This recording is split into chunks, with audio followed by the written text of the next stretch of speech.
Back to the channel. हम start कर रहे हैं एक्सरसाइज 3.4 का क्वेश्चन नंबर 1, जो कि बेसिकली ये भी एक थ्योरेटिकल पार्ट रहने वाला है बिकॉज इसमें ट्रू एंड फॉल्स पूछा है और वो हमें तभी पता होंगे जब हमें इन सब की प्रॉपर्टीज पता होंगी। तो यहाँ पर पहला जो हमारा पार्ट है वो है ऑल रेक्टेंगल्स आर स्क्वायर्स। अब इसमें इसने हमें कहा कि जितने भी रेक्टेंगल होंगे वो सारे क्या होंगे, स्क्वायर होंगे। तो क्या ऐसा हो सकता है? प्रॉपर्टी याद करोगे तो रेक्टेंगल्स की ऑपोजिट साइड्स इक्वल होती है, बट स्क्वायर में क्या होता है, सारी साइड्स इक्वल होती है। दैट मीन्स ये हमारा क्या हो गया, फॉल्स हो गया। ठीक है, नेक्स्ट आते हैं ऑल रोम्बसेस आर पैरेललोग्राम्स। अब इसमें ये कह रहा है जितने भी रोम्बस हैं वो सारे क्या होंगे, पैरेललोग्राम होंगे। तो दैट मीन्स क्या इसका ऐसा हो सकता है? बिल्कुल हो सकता है। क्यों हो सकता है? क्योंकि रोम्बस की क्या होती है, सारी साइड्स इक्वल होती हैं, आई एग्री, लेकिन पैरेललोग्राम में ऑपोजिट साइड्स इक्वल और पैरेलल होती हैं। अब ये देखो, रोम्बस में क्या है, सारी साइड्स इक्वल, पैरेललोग्राम में इक्वल ऑपोजिट, ऑपोजिट नहीं देखा बट इक्वल देख लिया, यानी कि कोई दो लाइंस तो इक्वल होंगी ना। तो दैट मीन्स जो भी रोम्बस होंगे वो सारे पैरेललोग्राम भी होंगे। इट मीन्स ये क्या हो गया, हमारा ट्रू हो गया। नेक्स्ट है हमारा all squares are rhombus and also rectangle. ठीक है, अब ये जितने भी स्क्वायर है वो रोम्बस भी होंगे, रेक्टेंगल भी होंगे। अब ये देखो, स्क्वायर जितने भी है रोम्बस, यानी कि सारी साइड्स इक्वल होती है स्क्वायर्स में, और रोम्बस के अंदर भी यही चीज होती है। और वो कह रहे हैं एंड ऑल्सो रेक्टेंगल्स। अब रेक्टेंगल कैसे है, ऑपोजिट साइड्स तो इक्वल होती है ना, वही जो चीज यहाँ पर अप्लाई हुई है वो यहाँ पर होगी। दैट मीन्स हमारा ये पार्ट भी ट्रू हो गया है। नेक्स्ट है all squares are not parallelograms. अब हमारे जितने भी स्क्वायर्स हैं वो सारे पैरेललोग्राम नहीं है। तो ऐसा है पॉसिबल? नहीं, फॉल्स। क्यों? इसकी एक्सप्लेनेशन ये रहेगी कि जितने भी स्क्वायर है वो पैरेललोग्राम क्यों नहीं है, क्योंकि स्क्वायर्स के अंदर क्या होती है, हमारी ऑपोजिट जितनी भी साइड्स होती हैं वो सारी इक्वल होती हैं, और जो पैरेललोग्राम होते हैं उसमें भी ऑपोजिट साइड्स इक्वल होती हैं। दैट मीन्स जितने भी स्क्वायर है वो पैरेललोग्राम हो सकते हैं। All kites are rhombuses. अब रोम्बस की प्रॉपर्टी क्या है कि जितने भी उसकी साइड्स होती हैं वो सारी इक्वल होती हैं। काइट्स में क्या होता है, एडजेसेंट साइड्स इक्वल होती हैं। दैट मीन्स कुछ तो इक्वल है ना इनके अंदर, तो दैट मीन्स ये क्या हो जाएगा, हमारा ट्रू हो जाएगा। Next all rhombuses are kites. All rhombuses are kites हमारी रहेंगी। अब यहाँ पर ऑल काइट्स रोम्बस है, लेकिन सारे रोम्बस जो है वो काइट नहीं होंगे। दैट मीन्स ये क्या हो गया, हमारा फॉल्स। क्यों हो गया? एक्सप्लेनेशन आपको यहाँ मिल चुकी है कि जितने भी रोम्बस होते हैं उनकी क्या होती है, सारी साइड्स इक्वल होती हैं, काइट के एडजेसेंट होती हैं। तो हमें कुछ कुछ मैचिंग करके अब आप यहाँ पर क्या बोलोगे कि मैम ये एक चीज अलग है, ये चीज अलग है, एंड इनके आंसर भी अलग आ गए। तो क्या है कि जितने भी काइट्स हैं वो सारे रोम्बसेस तो होंगे ही होंगे, लेकिन जितने भी रोम्बस है ना वो काइट्स नहीं होंगे। ऑल पैरेललोग्राम्स आर ट्रेपीजियम, हमारा जी पार्ट है। ऑल पैरेललोग्राम्स आर ट्रेपीजियम, हमारे जितने भी पैरेललोग्राम है वो ट्रेपीजियम है। ट्रेपीजियम की प्रॉपर्टी क्या होती है, one pair of opposite sides is equal, sorry equal.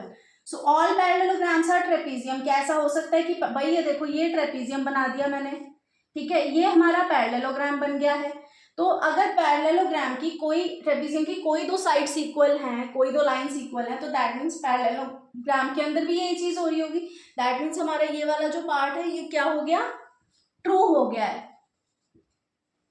Next आते हैं ऑल स्क्वायर्स आर ट्रेपीजियम। जितने भी स्क्वायर्स हैं वो ट्रेपीजियम होंगे, बिल्कुल होंगे। क्यों होंगे? वन पेयर तो इक्वल है, ये हमें दो से कोई मतलब नहीं है, यानी उसने सिर्फ एक की, ट्रेपीजियम की प्रॉपर्टी याद करो, वन पेयर इक्वल होता है। साइड इसमें क्या होता है, स्क्वायर में सारी साइड्स इक्वल होती हैं। अगर सारी इक्वल है तो ऑपोजिट भी इक्वल होंगे। दैट मीन्स ये हमारी कंडीशन ट्रू होती है। नेक्स्ट हम मूव करते हैं हमारे क्वेश्चन नंबर 2 पर, बट ये इससे पहले मैं स्टार्ट करूं, मैं आप लोगों को एक क्लियर करना चाहती हूँ कि जो ये वाली एक्सरसाइज है ना हमारी, ये प्रॉपर्टी बेस्ड ही रहने वाली, थ्योरेटिकल बेस्ड। तो अगर आप लोगों ने अभी तक प्रॉपर्टीज नहीं देखी, इंट्रोडक्शन में मैंने आपको वो अच्छे से कराई है, आपने वो इंट्रोडक्शन वीडियो नहीं देखा है तो लिंक आपको मैं डिस्क्रिप्शन में मेंशन करके दूंगी। आप वहां पर जाकर पहले इंट्रोडक्शन पार्ट को अच्छे से देख लो, समझ लो, उसके नोट्स बना लो, उसकी प्रॉपर्टीज को समझ लो। उसके बाद ये एक्सरसाइजेज आपके लिए ज़्यादा टफ नहीं होंगी, बहुत इजीली मिनिमल से टाइम में हो जाएंगी। सो यहाँ पर हमारा क्वेश्चन नंबर 2 है, identify all the quadrilaterals that have. अब हमें क्या किया है कि वो कह रहे हैं कि क्वाड्रिलेटरल बता दो जिनके पास ए पार्ट है 4 साइड्स ऑफ इक्वल लेंथ, यानी कि 4 साइड्स है इक्वल लेंथ की। That means all sides are equal. अब ये प्रॉपर्टीज याद करो भाई, कौन कौन सी प्रॉपर्टीज के अंदर ये सब चीजें हैं। एक तो स्क्वायर में सारी साइड्स इक्वल होती हैं, सो फर्स्ट हमारा आ गया स्क्वायर। नेक्स्ट रेक्टेंगल में होता है, रेक्टेंगल में तो ऑपोजिट होती हैं, ऐसे ही पैरेललोग्राम में होता है, ट्रेपीजियम में वन पेयर होता है, काइट में एडजेसेंट होती हैं, और कौन सी बची, रोम्बस। तो दूसरा हमारा आ गया रोम्बस। सो एक हमारे पास है स्क्वायर एंड दूसरा है हमारे पास रोम्बस। नेक्स्ट है हमारे पास 4 राइट एंगल्स। अब वो कह रहा है ऐसा क्वाड्रिलेटरल बताओ भैया जिसके 4 राइट एंगल्स होते हो। स्क्वायर में होते हैं, बिल्कुल होते हैं। सो फर्स्ट हमारा हो गया है स्क्वायर। फिर हमारे पास क्या है, रोम्बस में होती है, रोम्बस में नहीं होती है। आप कहोगे मैम आपने बताया था 90 डिग्री, बच्चा जहाँ पे वो बाइसेक्ट करते हैं ना, उसके जो डायगोनल्स होते हैं वहां पर 90 डिग्री का एंगल बनता है।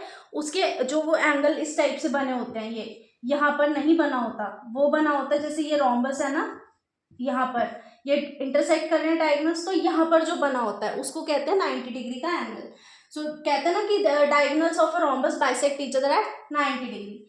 सो नेक्स्ट हमारे पास क्या है, एक तो स्क्वायर हो गया, पैरेललोग्राम में भी नहीं होता है, ऑपोजिट उसमें इक्वल होते हैं, यानी कि 90 तो वो भी नहीं होता है, ट्रेपीजियम में भी नहीं होता, काइट में भी नहीं होता, काइट में भी वही चीज होती है जो मैंने आपको यहाँ पर बताई है। एंड फिर एक क्या बचा, रेक्टेंगल। सो ये क्या हो गया हमारे पास, एक रेक्टेंगल।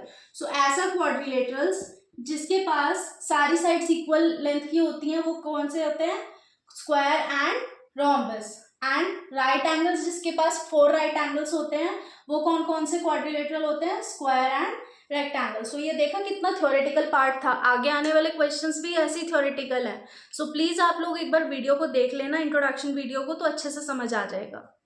सो हमारी इस वीडियो में हमने question number 1 and question number 2 को किया है। नेक्स्ट वीडियो में मिलूंगी आपसे विद न्यू क्वेश्चंस। तब तक के लिए कीप प्रैक्टिसिंग।